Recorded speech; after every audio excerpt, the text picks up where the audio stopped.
Anna was 27 years old and lived in the bustling city full of life and noise. Skyscrapers attached the clouds, and the streets were always busy with people rushing to work, cars hawking and street vendors calling out to sell their goods. Among the city's chaos, Anna was known for unusual behavior. At first glance, she seemed like any other young woman, tall and grateful, with a smile that could light up the darkest alley. But those who knew her well whispered about her three different sides. Her neighbors in the small apartment complex on the King Street always saw her kind and caring side. Anna could always greet everyone warmly, often bringing freshly baked cookies to the older residents. She loved taking care of stray cats and helping mothers carrying groceries up to the stairs. Her kindness brought comfort to those who struggled with the city's harsh realities, and people often called her an angel. But even the kindest angel can have a dark shadow, and Anna was no exception. Anna's kindness was no act. It was a part of who she truly was.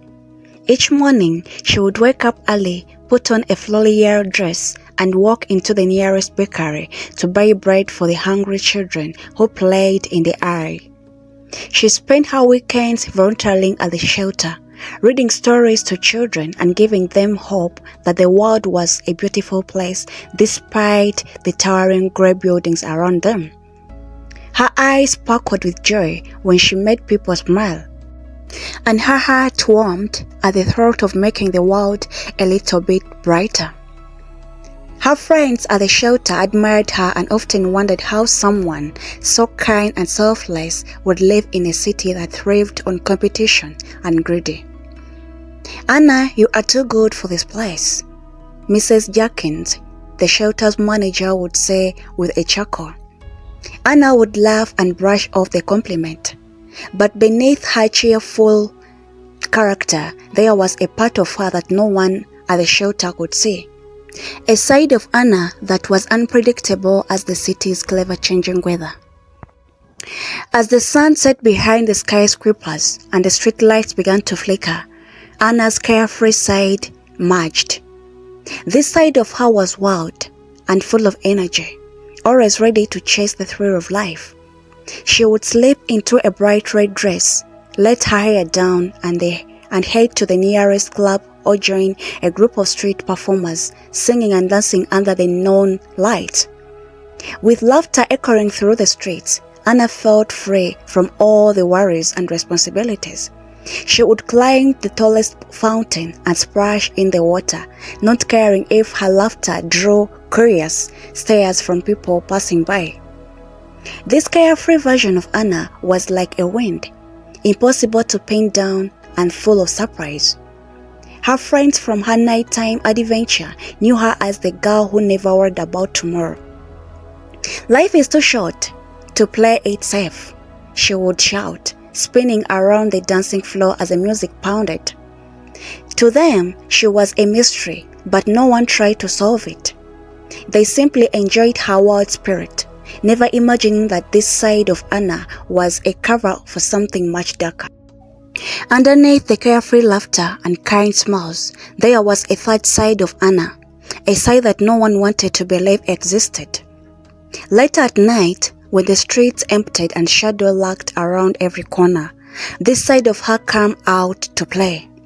Her eyes would narrow, a cruel smile would curl on her lips, and as she thought of a way to get back to people who had crossed her.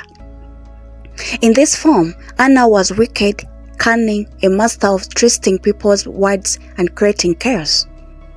One evening, her neighbor Mr. Collins, a wealthy businessman, accused her of letting stray cats ruin his perfectly kept garden. Anna's wicked side wouldn't let it go. She spent the next few nights plotting her revenge, leaving fish bones scattered across his doorsteps and spreading rumors that his business was on the verge of collapse. When Mr. Collins confronted her, she just smiled sweetly, denying everything, even as she watched him suffer.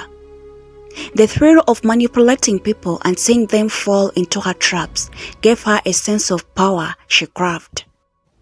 Peter, a young journalist who lived across the wall from Anna, had always been fascinated by her. He would see her different sides and wouldn't make sense of them. Sometimes he could catch her in the morning, looking peaceful as she watered the small plants on her balcony. Other times, he would hear her carefree laughter ringing down the street as she danced under the city lights. But it was the occasion cold, calculating look in her eyes that haunted him the most.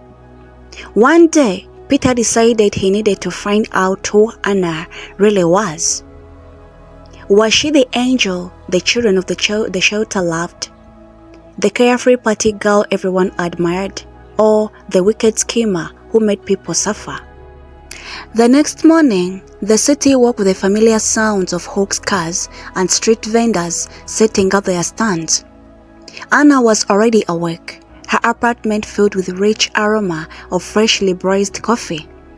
She hummed a soft tune as she prepared breakfast, feeding a stray cat she had named Jigger, who made a habit of lodging on her windowsill. This was Anna in her kind and caring form, the one everyone adored. As she stepped out into the busy street, she greeted her neighbors, carrying bags of food to the log shelter. "Good morning, Mr. Patel," she called out the elderly man selling flowers in the corner. Mr. Patel smiled warmly at her, and Anna purchased a small bucket of flowers, placing them in the basket of a little girl who sold newspapers. The girl's eyes lit up, and Anna's heart swelled with happiness. Small acts of kindness like this kept her spirit alive, and the city seemed a little less harsh when she shared her love. But Peter, who had spent the morning pretending to read newspapers from the cafe across the street, couldn't shake the feeling that there was more to Anna. His journalist instincts were tingling, urging him to dig deeper. He scripted in his notebook, "Who is Anna?" The question felt heavy, like a mystery that refused to stay buried. Despite her angelic behavior, rumors about Anna had begun to circulate through the city. People whispered about the odd things that happened whenever she was around. Mr. Collins, for instance, had become paranoid ever since his perfect garden was ruined, swearing that Anna had cursed him.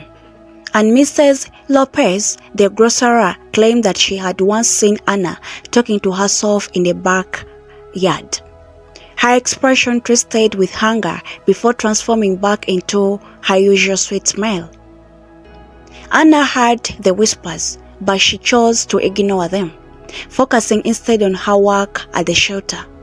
That day, she read stories to the children and helping Mrs. Jenkins organize food donations. But behind her kind smile, a storm brewed. Deep down, Anna knew she couldn't hide her other side forever. The tension within her was like a cold snake, ready to strike at any moment. Peter watched her from a distance, noting the way she seemed to mask her emotions so effortlessly. He decided that night he would follow her, hoping to uncover the truth about a woman who seemed too perfect to be real. As the sun dipped below the skyline, casting long shadows over the city, Peter's heart raced. When the night fell, Anna's carefree side took over. She traded her yellow dress for a short, shimmering blue one and applied bold red lipstick that made her eyes stand out. The city transformed under the moonlight, and Anna became someone else entirely. She met up with her friends near the lively plaza where musicians strummed guitars and fire dancers streamed flames. Laughter filled the air as Anna danced barefoot, her hair flying in the wind. In this moment, she was wild and free, like a bird soaring over the cityscape. Peter kept a careful distance, amazed at how she seemed from a woman who baked cookies for the elderly.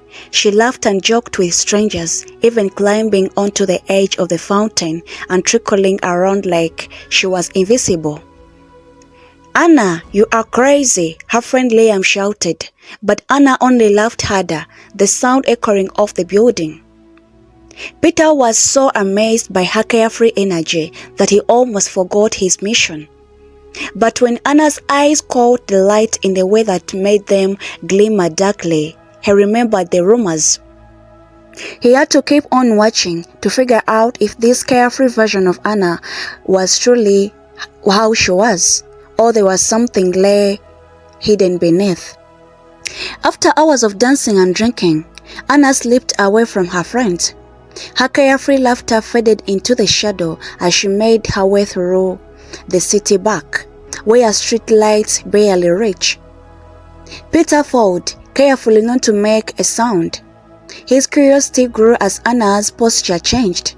Her carefree nature dissolved, and a calculating look settled on her face. She stood still, staring at the sky for a moment before whispering to herself, "You think you can mess with me, Mr. Collins?" she murmured, her voice colder than the evening breeze. "We'll see who has the last laugh." Her wicked side had taken over, and Peter could see it clearly now. Anna's lips curved into the cruel smile as she pulled out a small notebook filled with notices and schematics of Collins' property. She was planning something bad. Peter's heart pounded. He was finally seeing the side of Anna that everyone feared. But before he could back away, he stepped on a piece of glass, and crash echoed through the hall. Anna's head snapped around. Her dark eyes narrowed as she spotted Peter standing there, frozen with fear. Her smile widened for the first time. Peter saw how truly dangerous she could be. Anna took a step forward to him, her heels clinking against the curbstone. Well, Peter," she said, her voice dripping with a mocking sweetness. "What are you doing here? Following me?" Peter swallowed, his throat dry. He had wanted to uncover her secrets, but now he was trapped, caught in her web. Anna's gaze was piercing, and he knew he had to think fast if he wanted to get out of the situation alive. Peter forced a laugh, trying to sound casual. I was out for a walk," he lied, hoping she wouldn't hear the fear in his voice. But Anna wasn't fooled. Her wicked side was clever, always watching for weaknesses.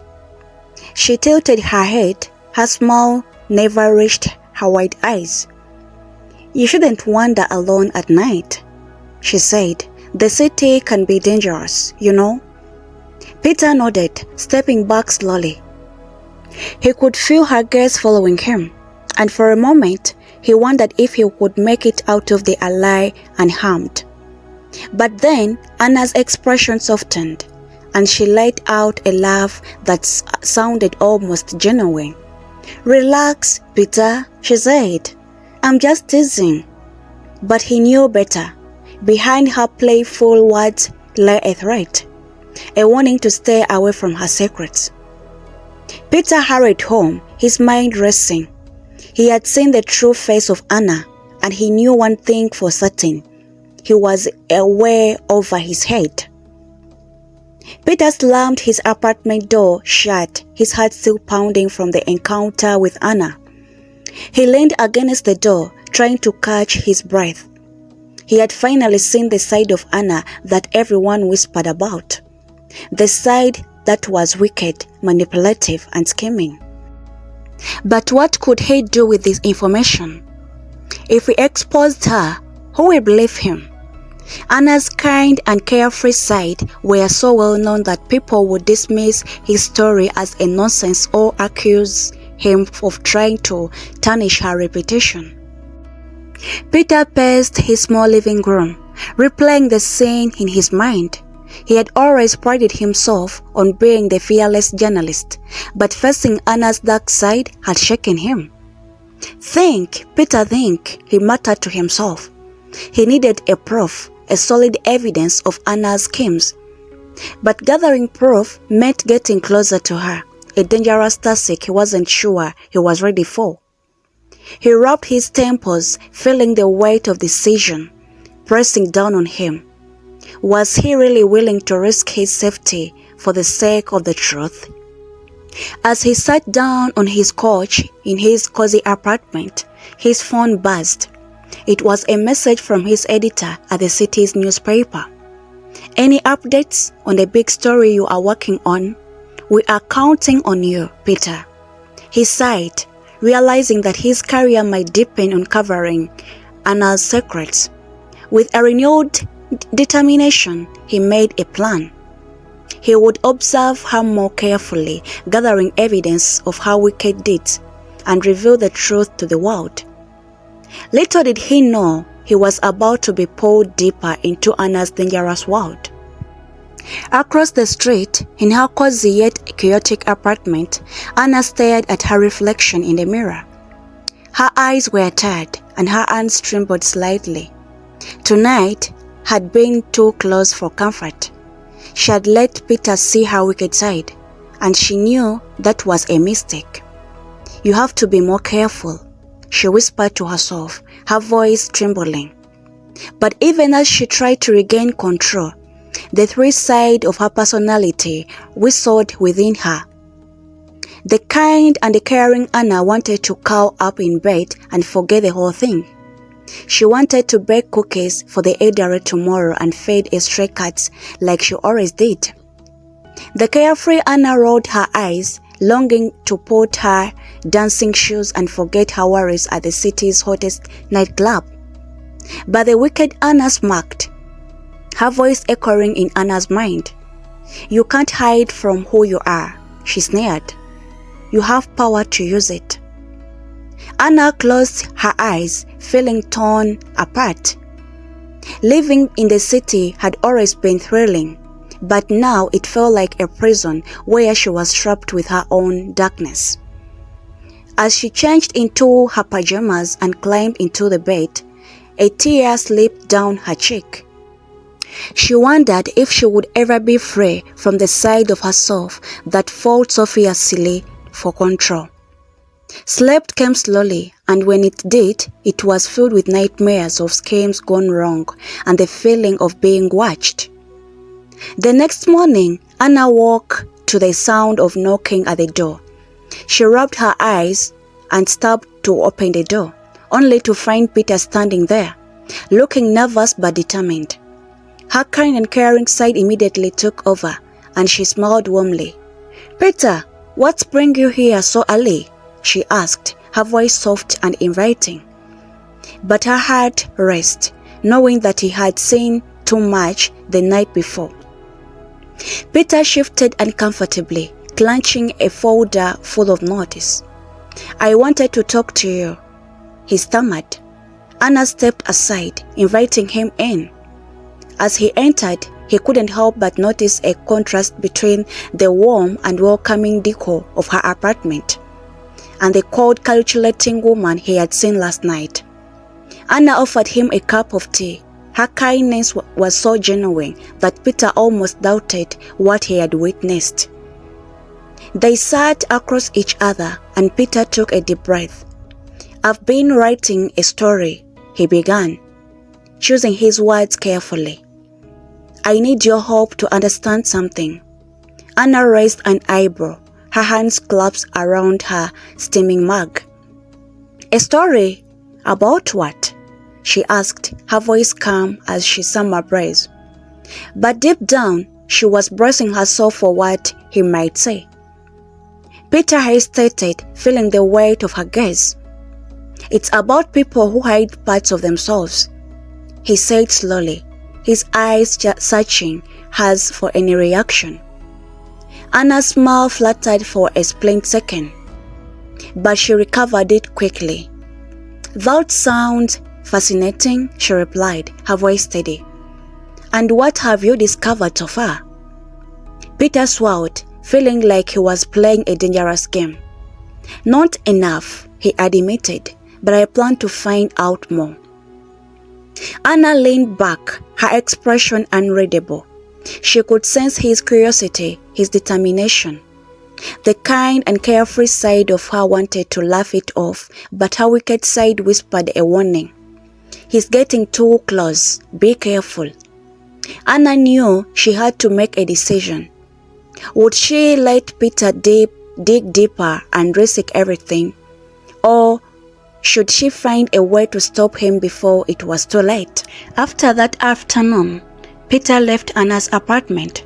He couldn't shake the feeling that he had narrowly escaped danger.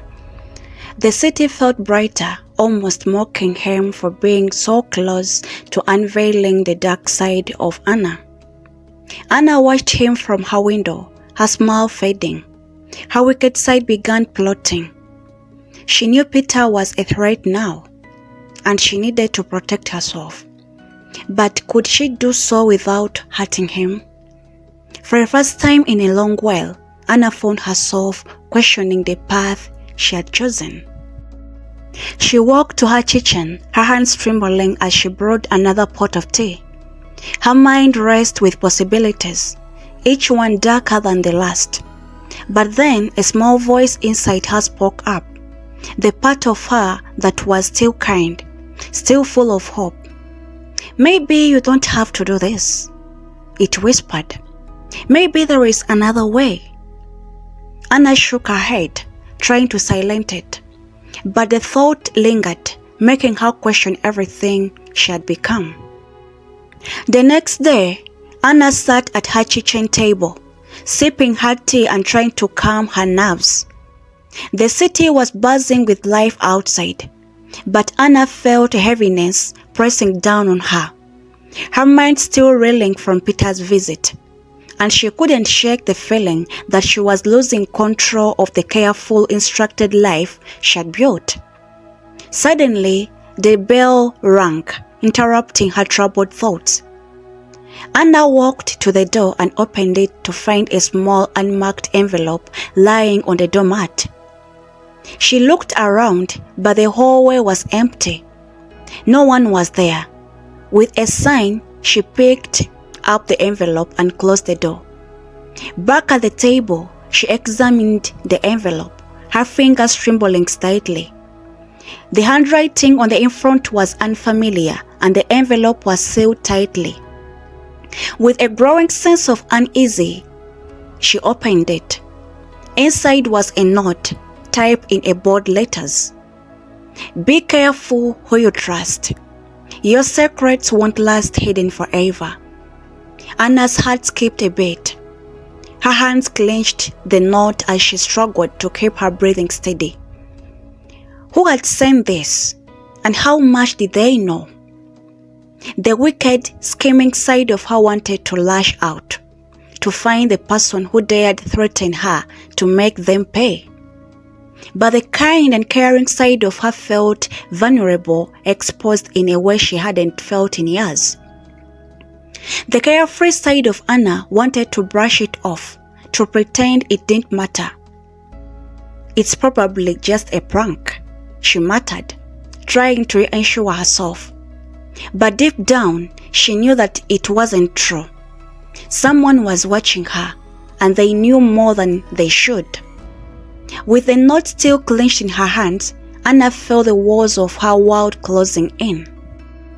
Unable to sit still any longer, Anna dressed up, grabbed her coat and left her apartment, determined to clear her mind. The city streets were bustling with people, and for a moment, Anna let herself get lost in the crowd. The honking of the cars, the chatter of the passers-by, and the scent of the freshly baked bread from a nearby bakery distracted her from her worries. But the relief was short-lived. Every shadow seemed to hold a pair of watching eyes, and every stranger looked like a potential threat. Anna made her way to her favorite cafe, a small hidden gem tucked away in a quiet corner of the city. The owner, Mr. Thompson, greeted her warmly. Anna, my dear, it's been a while. How are you? Anna forced a smile. The kind and caring side of her took over. I'm doing well. Just needed some fresh air and a good cup of tea, she replied. As she settled in her usual spot by the window, Anna couldn't shake the feeling of being watched. She glanced around, but nobody seemed suspicious.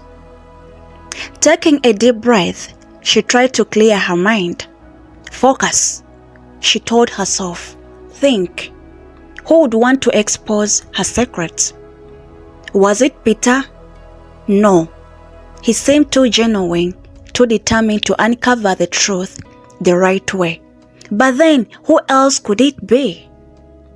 Her thoughts were interrupted when the door of the cafe swung open. It was Peter. He spotted Anna immediately, and his expression turned from surprise to curiosity. He approached her cautiously, and Anna felt her heart race. Was he here to comfort her, or was it just a coincidence? Anna, Peter said, his voice uncertain. I didn't expect to see you here. Anna's smile waved. Peter, she replied, trying to sound casual. But her mind was racing, trying to see his next move. Was he there to expose her, or was something else going on? Peter pulled out a chair and sat across from her. I've been thinking about our conversation yesterday, he began, his eyes narrowing slightly. There's more to you that meets the eye, isn't it there? Anna felt a chill run down her spine. Her kind and caring side wanted to deny it, to laugh it off and change the subject. But her wicked side wanted to know and defend herself if necessary. What do you mean? Anna asked, her voice steady but her heart pounding. Peter leaned in, lowering his voice. I think you're hiding something, he said, and I'm going to find out what it is. Anna's hands tightened around her teacup, and for a moment, she considered ending this conversation right then and there. But she forced herself to stay calm, her mind working overtime to come up with a plan. Peter, she said softly, sometimes people are more complicated than they seem. Maybe you shouldn't dig too deep. You might not like what you find. Peter studied her, his gaze unwavering. Maybe, he said, but I'm not giving up with that. He stood up and left the cafe, leaving Anna feeling more trapped than ever. Whoever was threatening her, it wasn't just Peter. And if she didn't act soon, everything she had worked for could come crashing down. That evening, as the sun set over the city, Anna returned home feeling exhausted. The letter, Peter's determination, and the constant feeling of being watched had drained her. She locked her door and drew the curtains, trying to create a sense of safety in her small apartment. But before she could relax, there was a knock at her window. Anna wiped around, her heart pounding. To her surprise, she saw a face she hadn't expected. Marcus, an old friend from her childhood who had disappeared from her life years ago. He was the last person she ever thought she would see again. She quickly opened the window and he climbed inside, and a mischievous grin on his face. Miss me? He asked, his voice light and teasing. Anna stared at him in disbelief. Marcus, what are you doing here? Marcus stared at her, his carefree demure making Anna's tension melt away.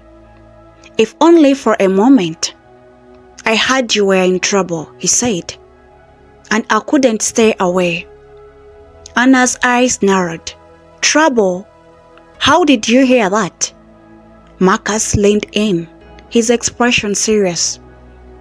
Let's just say I have many sources, and I'm here to help. Anna didn't know whether to laugh or cry. An old friend appearing out of nowhere to save the day felt too good to be true. But as Marcus sat down and began explaining what he knew, Anna realized that he might be the ally she was desperately needed. Perhaps, with his help, she could finally face the darkness closing in around her. Anna listened to Marcus, her mind struggling to keep up with the flood of memories and emotions. The last time she had seen him, they had both been teenagers, dreaming of a life far away from a small town where they would grow up. But Marcus had disappeared one day without warning, leaving Anna with nothing but unanswered questions. Now, here he was, sitting in her living room, acting like nothing changed. "Where have you been all these years?"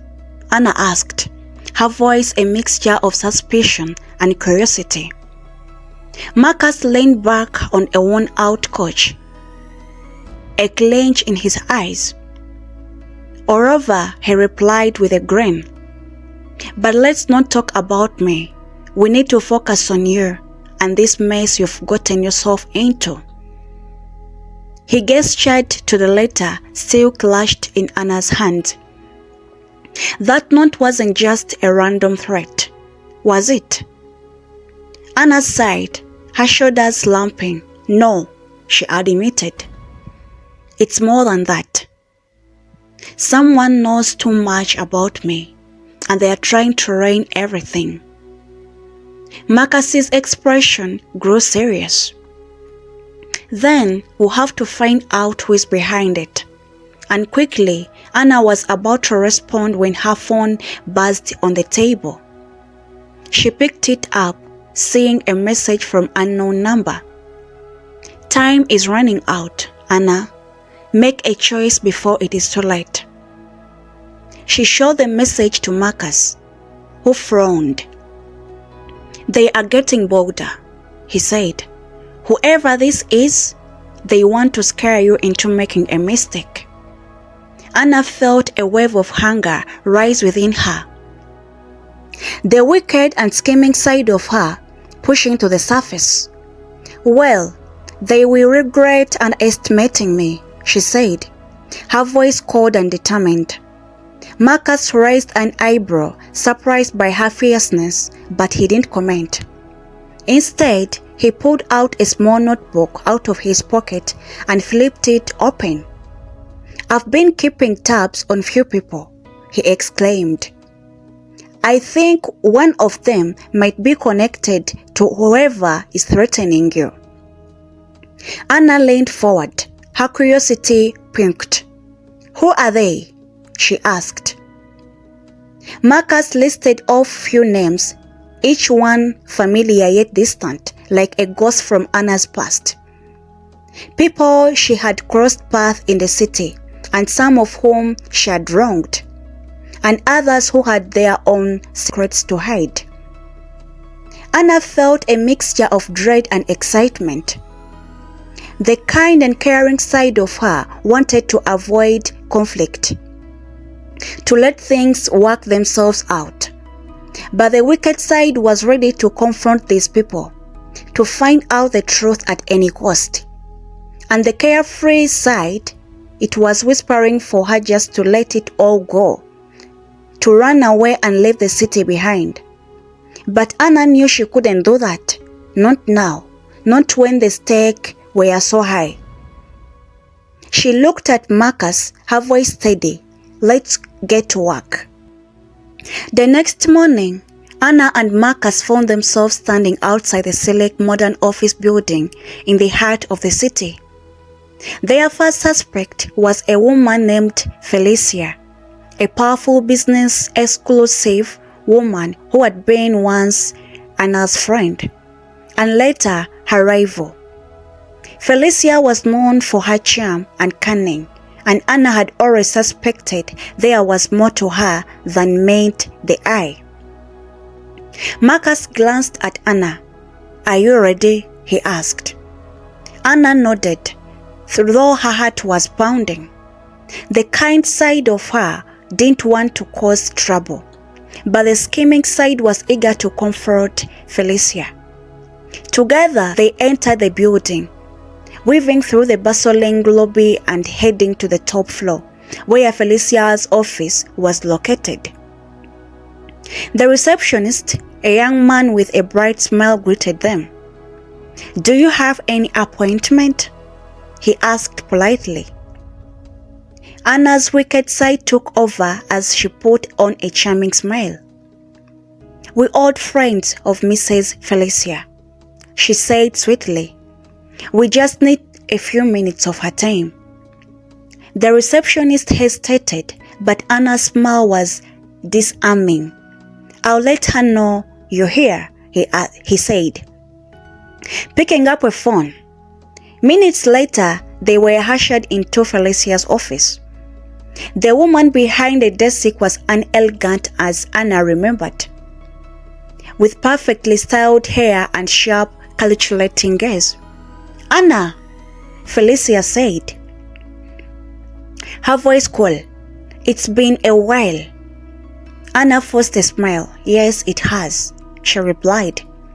"I hope you don't mind us dropping by unannounced." Felicia's eyes flicked to Marcus, then back to Anna. "What do you want?"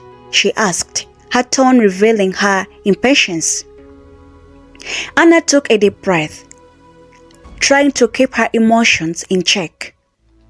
"I've been receiving threats," she said, holding up the note and the next message.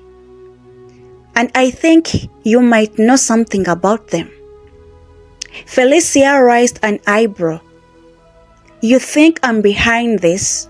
she asked, leaning back in her chair. "Anna, darling, I have better things to do than playing games." Anna's fist clenched, but she forced herself to stay calm. "Then prove it," she said. "Tell me everything you know about what is happening." Felicia's smile faded. She leaned forward, her expression serious. "Be careful, Anna," she said quietly. "You're digging into things you don't understand. If you keep this up, you will end up regretting it." Anna felt a chill run down her spine, but she refused to back down. "That's a risk I'm willing to take," she replied. Felicia's eyes narrowed, but before she could respond, Marcus stepped forward. "We'll be in touch," he said, his voice firm. He took Anna's arm and led her out of the office, leaving Felicia behind. As they stepped back into the sunlight outside, Anna felt a mix of relief and fear. Felicia's warning echoed in her mind, but she knew she couldn't stop now. Whoever was threatening her was still out there, and she was determined to find out the truth. The wind swept through the busy streets as Anna and Marcus walked away from Felicia's office. Anna's mind was racing, her emotions pulling her in two different directions. The kind side of her felt an inch of guilt for confronting Felicia, but her wicked side was oddly satisfied. Felicia had been defensive, which meant she was hiding something. Marcus glanced at Anna, reading her complicated expression. "You did well back there," he said, his voice low. Anna forced a smile. "Thank you, but I don't feel like I accomplished much," she replied. "Felicia didn't exactly give us any answers." Marcus said, "No, but she was nervous. That means we're getting closer." They turned a corner and found themselves in a small cafe, the scent of freshly brewed coffee filling the air.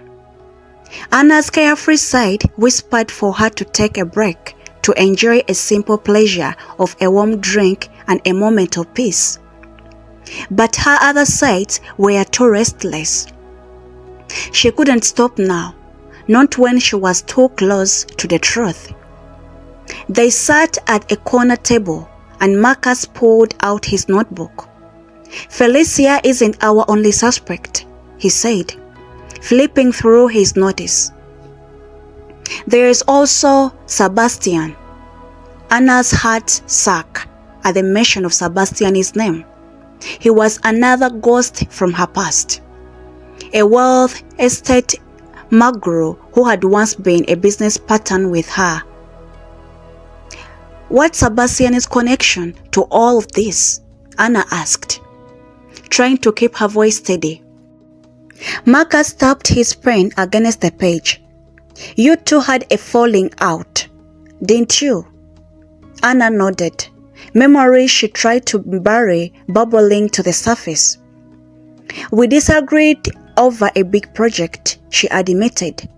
"He wanted to take shortcuts and I didn't." Marcus's eyes narrowed. "Then he might still hold a grudge. It's worth a looking into." Anna sighed, feeling the weight of her choices pressing down on her. She had always tried to be fair, but the city was full of people she had hurt. People who might want to see her fall.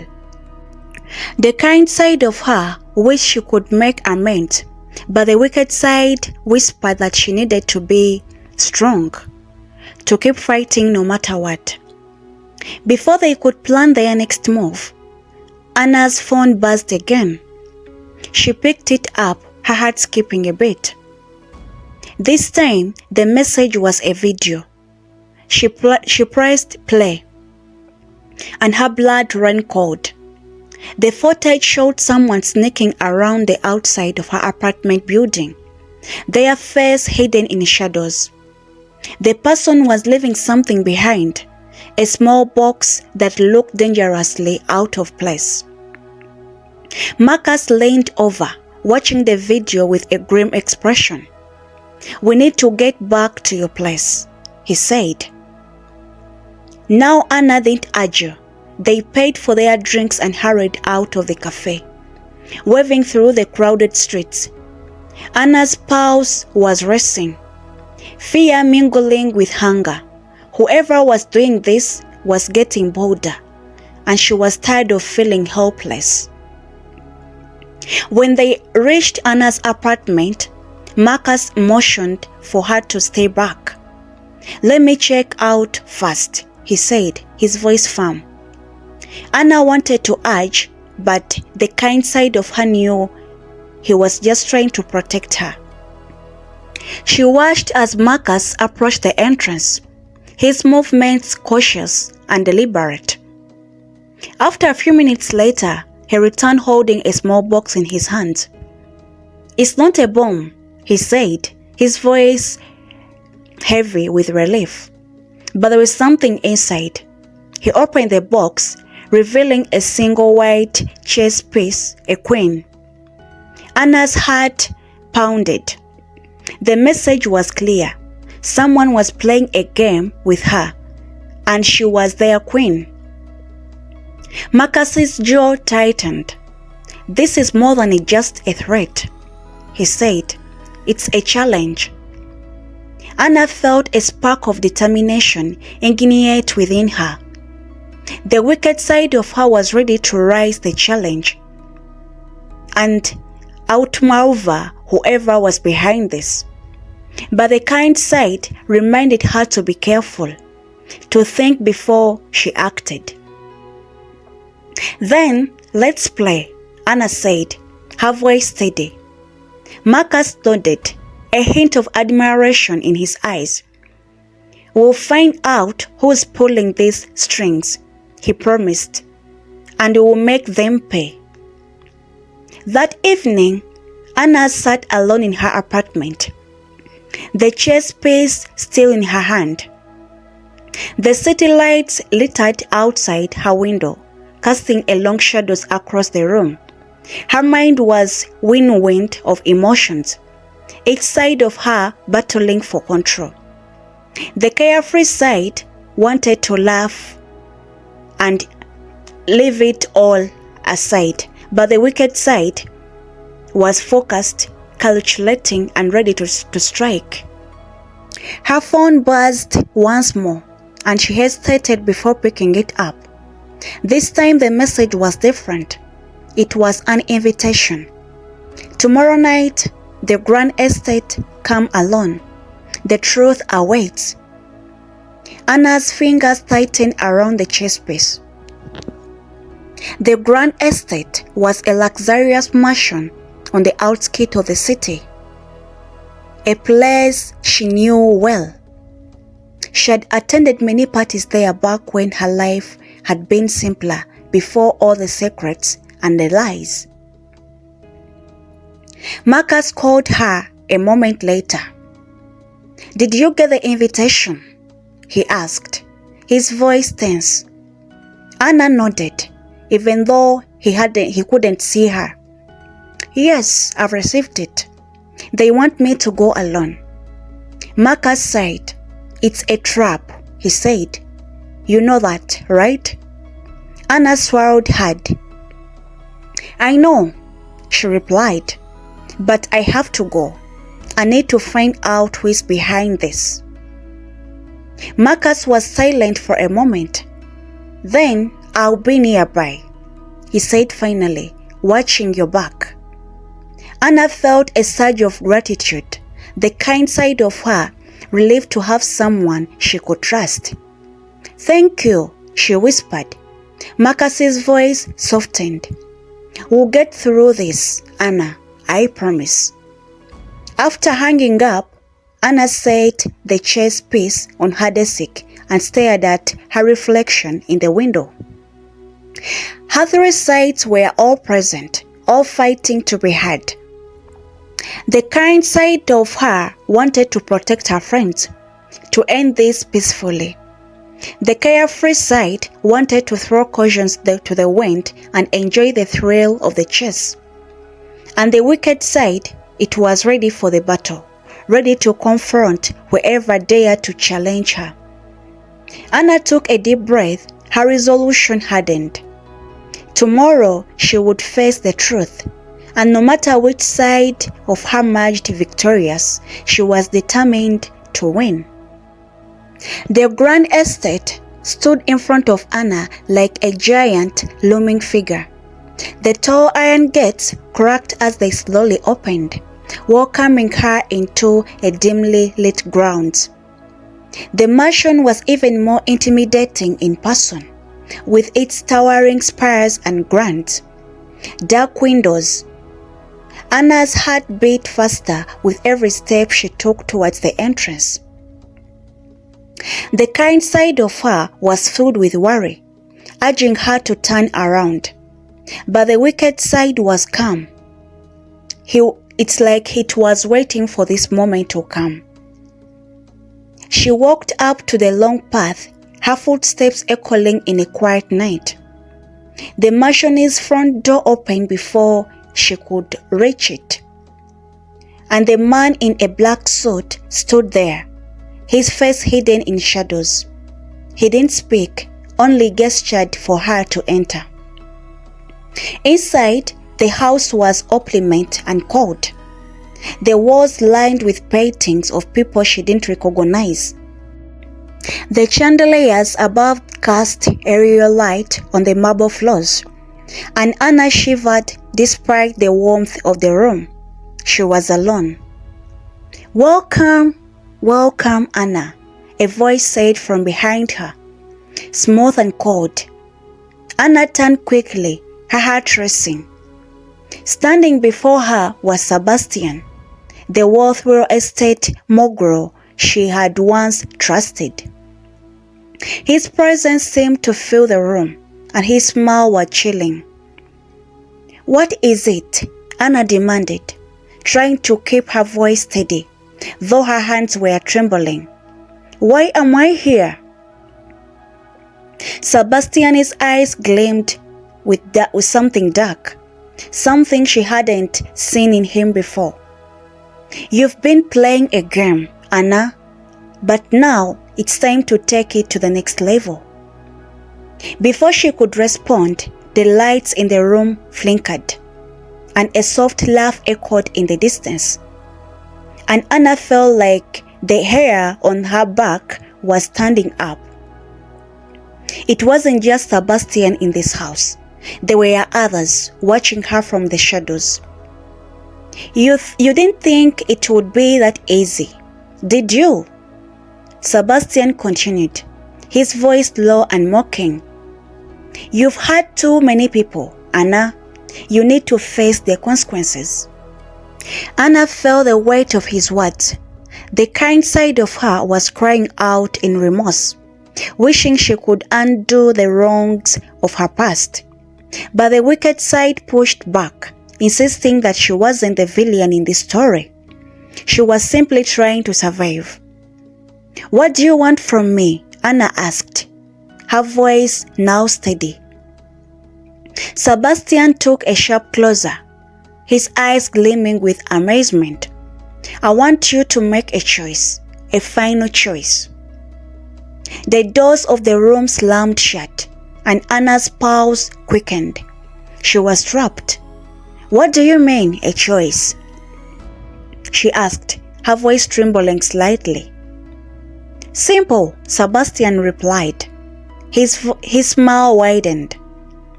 You've been given all the pieces to the puzzle. Now you need to put them together. Who are you, Anna? The kind woman who cares for everyone? The carefree woman who ignores the consequences? Or the wicked woman who manipulates everything to her advantage? Anna stood froze, unsure of what to do next. The game was not just about uncovering the truth. It was about choosing who she was, who she wanted to be. Suddenly, the room went dark, and Anna heard the sound of footsteps approaching. The area silent that felt suffocating, and for a moment, Anna could only hear her own breath. Then, a voice, a familiar and chilling, out throughout the darkness. You've always been good at pretending, Anna. It said. The voice was Felicia's, but no one can hide forever. Anna's heart skipped a beat. Felicia was here too, and the two of them were working together. Everything she had suspected, all the shadows in her life, were closing in on her. She had no other choice but to face them head on. What do you want? Anna asked again, her voice firmer now. The wicked side of her was gaining strength, fueling her determination. She could not be anyone's pawn. We want you to make your choice, Felicia's voice replied, and then the lights flickered back on. The room was empty. Sebastian, Felicia, all shadows had vanished. But there on the floor was a chessboard. It was the same one from the message. The pieces were set up, and there on the board was her own queen's piece, just like before. Anna crouched down, her heart racing. Her hands shook as she placed a piece on the board, unsure of what would happen next. As her fingers touched the chess piece, the door behind her cracked open. Did you make your choice? A voice asked from behind. It was Marcus. He had just arrived just in time, but Anna wasn't sure if he was a friend or a betrayal. I don't know, Anna whispered, staring at the chessboard. She was torn between her three sides, unsure of which path to take. The next few hours were blue for Anna. The game she had been forced to play had shaken her, leaving her feeling broken and uncertain.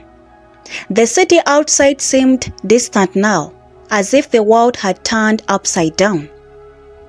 Marcus had insisted they leave the grand estate, but the question weighed heavily on her. Who was pulling the strings? What were they planning next? Her mind spun with possibilities, each darker than the last. As they walked through the city streets, the noise of the city somehow louder than usual. Anna's thoughts were racing. Was she really trapped in the game of manipulation? Who were the players, and who was the one pulling the strings? "I can't keep doing this, Marcus," she said suddenly, her voice cracking. "I feel like I'm losing myself." Marcus stopped and looked at her with understanding. "You don't have to do this alone, Anna. You have me." But the carefree side of Anna whispered that it is not too late for hope. It was too late for redemption. The wicked side of her urged her to push forward, to win at all costs. And the kind side just wanted everything to end. Anna felt like she was losing control, caught between the three sides of herself.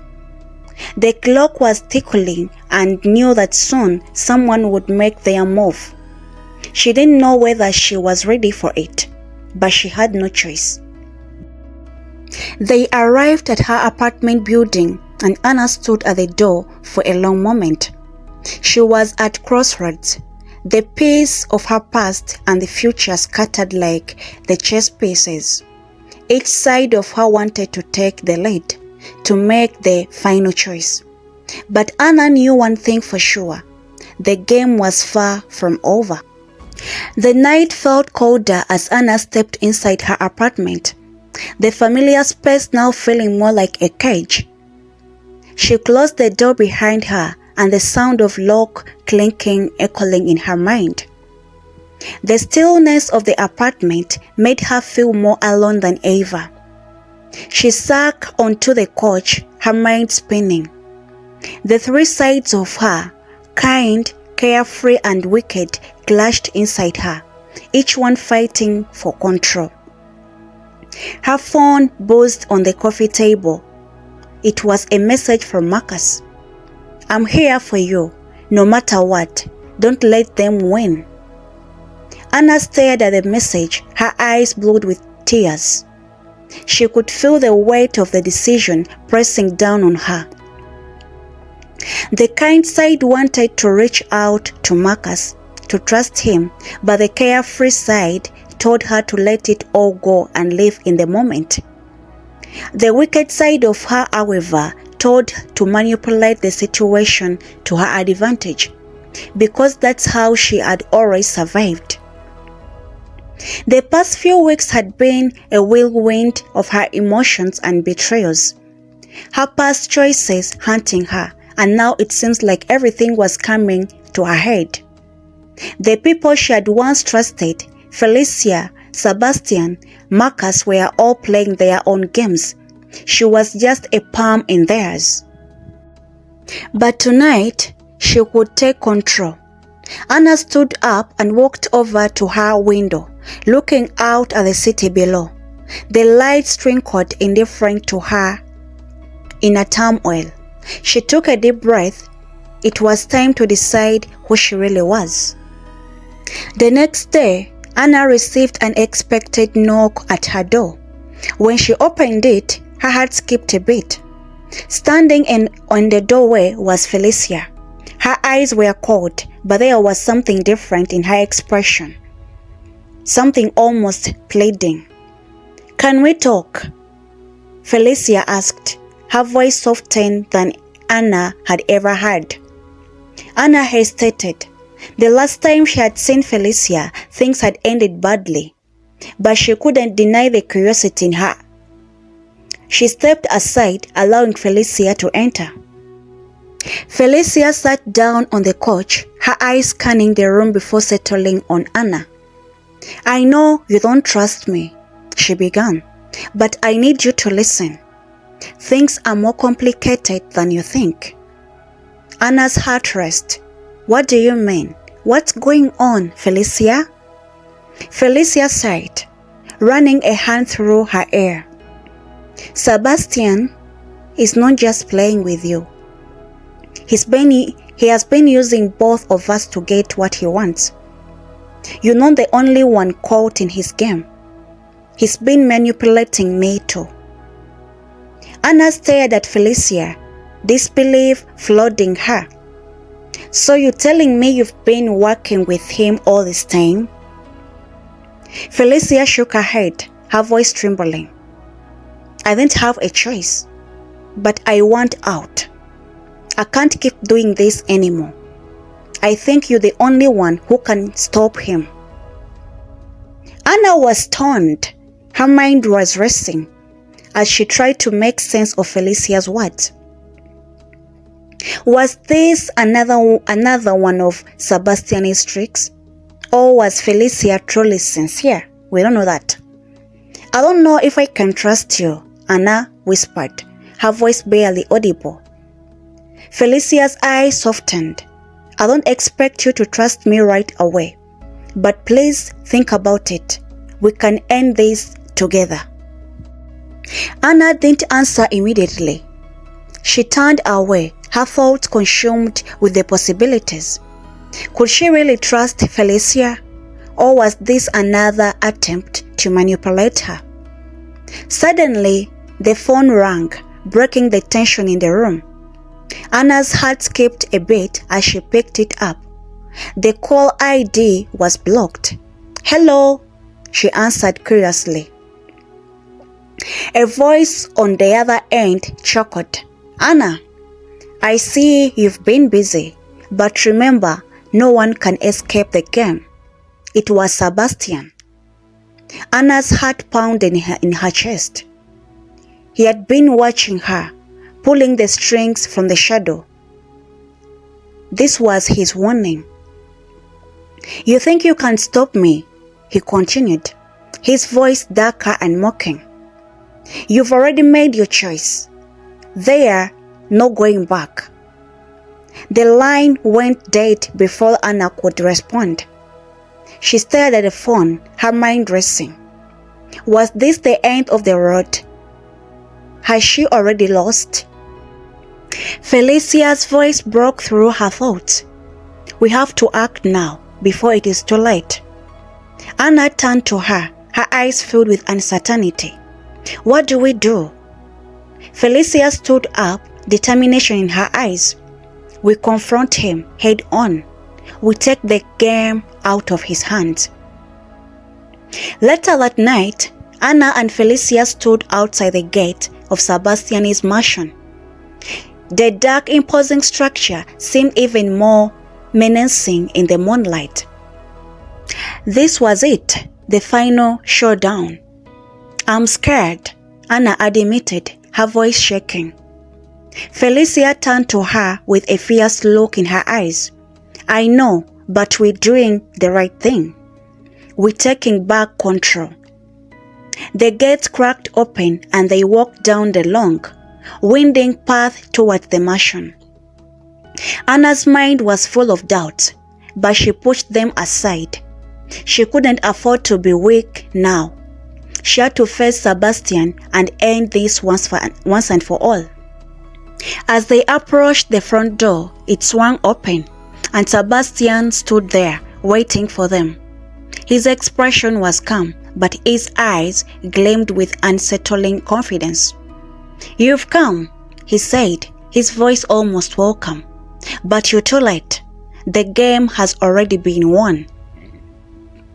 Anna squared her shoulders. I'm not playing anymore, Sebastian. This ends tonight. Sebastian's smile flattened, just for a moment. But he then stepped aside, gesturing them to enter. Well, we'll see about that. Inside the mansion was dark and cold as ever. The shadows seemed to stretch and twist, watching them with silent eyes. The tension in the air was thick and suffocating. Anna felt like she was standing at the edge of a cliff, unsure of what would happen next. You think you can beat me? Sebastian asked, his voice low. I've been planning this for years, Anna. You were always palm in my game. Felicia stepped forward, her eyes blazing with hunger. No, Sebastian, You underestimated us. This ends now." The confrontation between them was tense, words sharp as knives. Anna felt the weight of every word, every moment leading up to this point. This wasn't just about talking about Sebastian. It was about finally finding herself, about deciding who she was. In the end, it was Anna who made the final move. She stepped forward, her voice steady and clear. "I'm not your palm anymore, and I'm done playing your game." As Anna and Felicia walked away from the mansion, their hearts heavy but relieved, Anna felt something shift within her. The weight of her past, the three sides of her personality, seemed to fade away. She had made her choice. She wasn't the kind woman who let others control her, nor the carefree woman who ran from her problems. She wasn't the wicked woman who used others for her own gain. She was Anna, strong, free, and finally in control of her own fate. The city lights stretched out before her, a new beginning waiting on the horizon. The weeks following the confrontation with Sebastian were the quietest Anna had ever known. She spent her days reflecting on everything that had happened, the pain, the lessons learned. The city outside her window still buzzed with life. But for the first time, Anna felt at peace within herself. The weight of her past choices no longer held her captive. Felicia had disappeared in Anna's life shortly after their final meeting with Sebastian.